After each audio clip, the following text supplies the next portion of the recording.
আগন্তুক লোকসভা নিৰ্বাচন চমু চাপি অহাৰ লগে লগেই নিৰ্বাচনী প্ৰচাৰত উঠি পৰি লাগিছে ৰাজনৈতিক দলৰ নেতাসকল। 11 নং শোণিতপুৰ লোকসভা সমষ্টিৰ কংগ্ৰেছ প্ৰাৰ্থী প্ৰেমলাল গঞ্জুৱেও দিন ৰাতি একাকাৰ কৰি নামি পৰিছে নিৰ্বাচনী প্ৰচাৰত।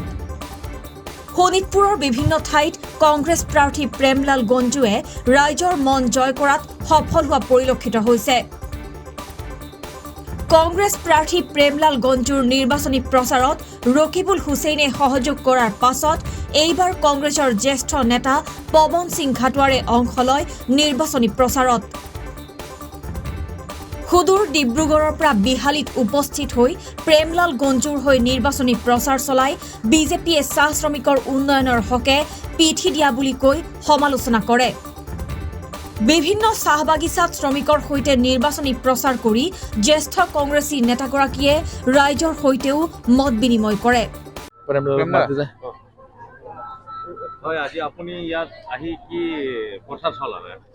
আজি আমি আহিছোঁ ভাৰতীয় জাতীয় কংগ্ৰেছৰ মনোনীত প্ৰাৰ্থী প্ৰেমলাল গঞ্জুৰ কাৰণে আমাৰ এই খাটি খোৱা হাড় ভঙা পৰিশ্ৰম কৰা আমাৰ চাহ জনজাতি ভাই ভনী ভাই বন্ধুসকলৰ আশীৰ্বাদ বিচাৰি আৰু আমি আহিছোঁ আৰু আমি এই কথাটোৱে কৈছোঁ যে বিজেপি দলটো হৈছে ধনী শ্ৰেণীক প্ৰতিনিধিত্ব কৰা। বিজেপি দলটোৱে আমাক যিবোৰ প্ৰতিশ্ৰুতি দিছিলে সেই প্ৰতিশ্ৰুতিবোৰ ভংগ কৰিলে। তেওঁলোকে কৈছিলে যে আমাৰ চৰকাৰ হ'লে 100 দিনৰ ভিতৰত 351 টকা হাজিৰা কৰিম, কিন্তু আজি 100 দিনটো গ'ল, 8 বছৰ হৈ গ'ল, আজিলৈকে আমাৰ মাত্ৰ 250 টকাহে হাজিৰা হৈছে। তেওঁলোকে কৈছিলে যে প্ৰত্যেক বছৰে 2 কোটিকে ল'ৰা ছোৱালীক শিক্ষিত ল'ৰা ছোৱালীক আমি চাকৰি দিম। আজি আমাৰ এই মোনাবাৰী বাগিচাতে বহুত আমাৰ যুৱক যুৱতী আছে গ্ৰেজুৱেট হৈ এজনকো চাকৰিৰ ব্যৱস্থা কৰা নাই। না MLA কৰিলে, না MP কৰিলে, না খবৰ ল'বলৈ। কালি মই পূৰ্ণা লাইনত গৈছিলোঁ, আজি মোনাবাৰীত আহিছোঁ, তেওঁলোকে কৈছে যে না এই মন্ত্ৰী MLA না আমাৰ বিধায়ক আমাৰ সাংসদ আছিলে পল্লৱ লোচন, কোনো 5 বছৰ আমাৰ খবৰ ল'বলৈ অহা নাই। যদি কোনোবাই খবৰ লৈছে, যদি কোনোবাই আমাৰ দৰমহা পাতিৰ এগ্ৰিমেণ্ট কৰিছে, একমাত্ৰ অসম চাহ মজদুৰ সংঘ। আৰু সেইকাৰণে মই তেওঁলোকক কৈছোঁ যে কোনো মানুহ ইয়াত ভোট বিচাৰি আহিলে তেওঁলোকে প্ৰশ্ন কৰিব লাগে যে তেওঁলোকে যোৱা 10 বছৰে আমাৰ চাহ জনগোষ্ঠীৰ কাৰণে কি কাম কৰিলে। এই বিজেপি চৰকাৰে, নৰেন্দ্ৰ মোদীৰ চৰকাৰে যোৱা 10 বছৰে চাহ শ্ৰমিকৰ কাৰণে, আমাৰ মা বহিনৰ কাৰণে কোনো আইন পাছ কৰা নাই।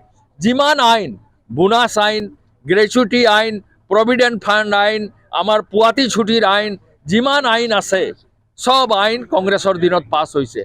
এটাও আইন এই বিজেপিৰ দিনত পাছ কৰা নাই।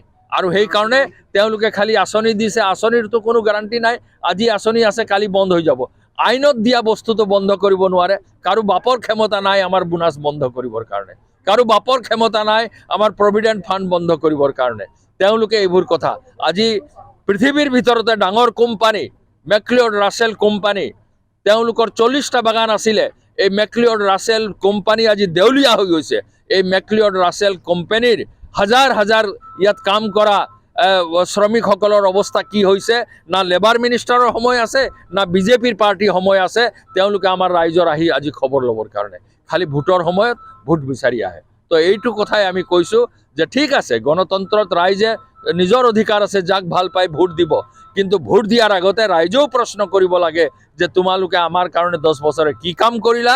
আৰু এই ফ্ৰী চাউল আৰু ৰাস্তা বনাই দিলেই নহ'ব।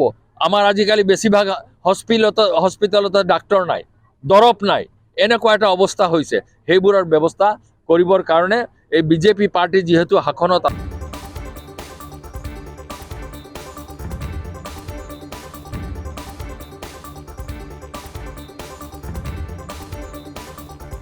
বিশ্বনাথৰ পৰা অমিত তাছাৰ ৰিপৰ্ট, B24 অসমীয়া।